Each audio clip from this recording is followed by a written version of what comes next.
So, my first foray, Bernie, into television before I did stuff on the NFL Network, ESPN, yes, SNY, and even most recently, a bunch of stuff with you on Fox News, where you were a star every Tuesday night on Bill O'Reilly's show. My first foray was many, many years ago when I was a young guy at WFAN. Court TV. Catherine Cryer would always bring me on. And then after Catherine Cryer would bring me on, if she was busy, then the midday show, who had Vinnie, Politan, and Kimberly Guilfoyle Newsom would always bring me on. Whether it was Jason Williams at the time playing for the Nets, shooting a limo driver, Allen Iverson getting in trouble for guns. Anytime there was a sports story involving some type of law, Vinnie, Catherine, Kimberly would always bring me on. So I got to know Vinnie pretty well, and he was a terrific host. He was good, I remember. Really good. Well, the good news is, and I love that channel, Court TV, the good news is it's coming back. Really? Yes, in May, Court TV makes its return, and by the way, the lead anchor is going to be Vinnie Politan. Come on. And here he is right now. Big Vin, congratulations, buddy. Good morning, fellas. This is historic, right? Yes. We got a reunion, and we got a relaunch of a network. All right. Well, listen, Congratulations. I used to love to watch it. I loved going on your show and Catherine, and I always wondered, you know, especially with all these major cases and attorneys especially getting into big-time trouble, there seems to be a huge thirst for something like Court TV. I wondered why it was missing. It's obvious why it's back. You got to be excited about that. Oh, super excited. And, you know, you look at what's happening in the landscape right now. It's not just the stories that happen in the news, these podcasts. Everyone's talking about true crime, and there was, you know, whether it's a documentary on Netflix or, you know, what you listen to on your iPhones when you're not listening to you guys. It's just amazing that the people are obsessed with this genre, yet in the middle of all this, there was no Court TV. So we're back. Gavel-to-gavel coverage, the best, the most compelling cases from coast to coast, and I can't be more excited. I mean, this is just, for me, it's full circle, right? You know, Yeah. My first big break was to get to Court TV, and now I get to lead us back into the game. And who are some of the luminaries returning with you, or who are going to be some of your co-hosts, Vinny? Well, we've got Seema Iyer, who used to be a guest of mine, like you, at the original Court TV. She's a great attorney, practiced in New York City for many years, was a prosecutor in the Bronx, which is not easy work, by the way. She worked as a defense attorney. We've got Yudit Tuwelde. She comes to us from Texas. She's a great attorney, also a judge there. So we've added another judge to our group. Julie Grant from Pittsburgh, who was a prosecutor, also a local anchor. But she also, interesting, was a cheerleader for the Penguins years and years ago. So she loves sports as well. And then we've got Tammy Painter, who's from Arkansas, who will be our correspondent traveling around the country. Ted Rowlands, who was working at CNN, he's with us, an incredible reporter, and Julia Janae as well. She comes to us from Jacksonville. So and then behind the scenes, tons of people, many of them who worked at the original Court TV. Nice. Well, we do, you know, Arthur Idala's on this show every other Friday. Joe Tacopina every Monday. My beautiful wife, Danielle, she's an attorney, too. So we delve into these things, Vinny, all the time. And one of the cases that you're concentrating on involves one of my favorite people. I know Tom Izzo very, very, very well. In fact, I call him a friend. Magnificent basketball coach at Michigan State. And a couple of years ago, when they arrested the doctor, this Larry Vassar, for molesting, practically raping all these girls, like hundreds of them, at Michigan State, there was a story about the basketball team getting involved in some really heinous crimes. And Tom Izzo, the worry was he may lose his job. Well, that went away. It was gone. And the next thing you know, Michigan State is playing in the Final Four this year.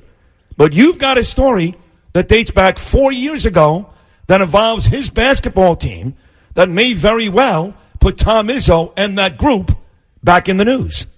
Yeah, this could be very troubling. And you're talking about back in 2015, there was a woman who claims that she was raped by 3 basketball players from Michigan State.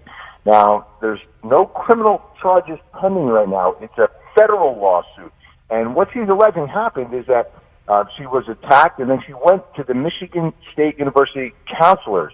And once she revealed to them the nature of what happened and who she is accusing of doing it, she claims that she was talked out of reporting it to the police by counselors at Michigan State University. And that's really the basis of this lawsuit as she's going after MSU. So the accusations are obviously very troubling. If you've got a university talking one of their students out of reporting a rape because it's the basketball team.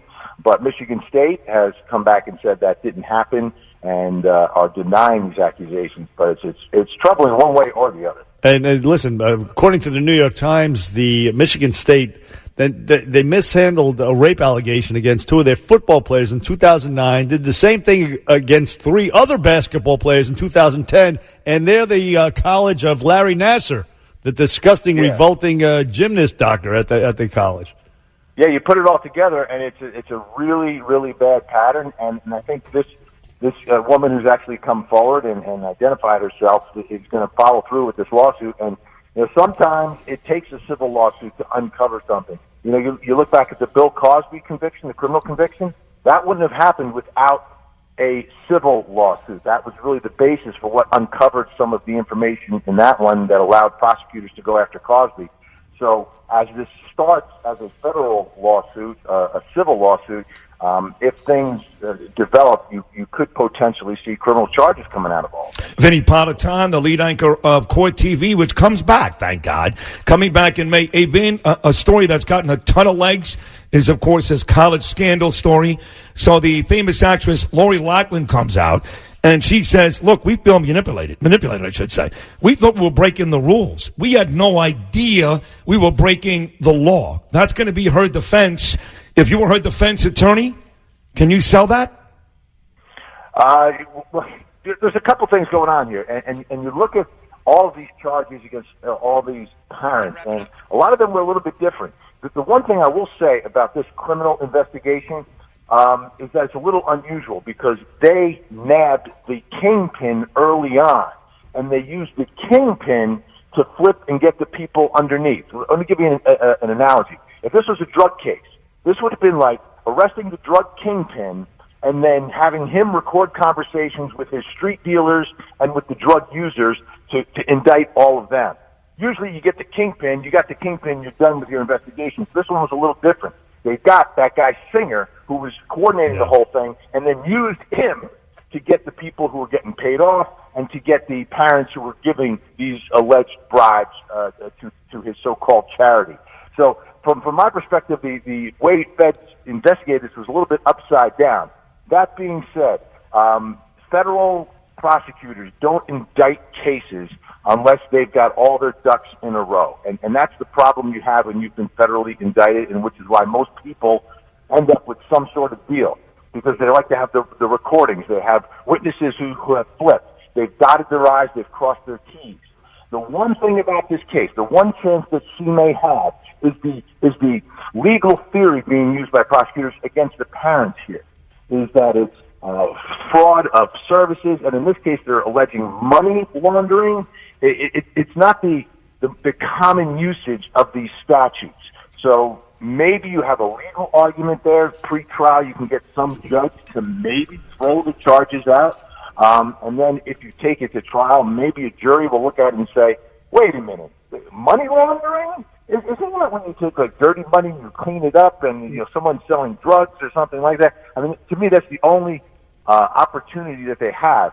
At the end of the day, I think the other parents who have minimized their exposure to imprisonment and incarceration and have just done it and gotten rid of it and put it in the rearview mirror probably are a little bit smarter than the way they're going to act. I'm sure, Vinny. And I don't think society's going to be any safer because Lori Loughlin's doing, 6 to 10, for God's sakes. And it's Law School 101. Ignorance of the law is not a valid defense, though. That is true as well. But we're out of time, Vinny. We can't even expand on that. But you're going to be the lead anchor of Court TV this May. We're going to look for it on our cable news, on our cable channels.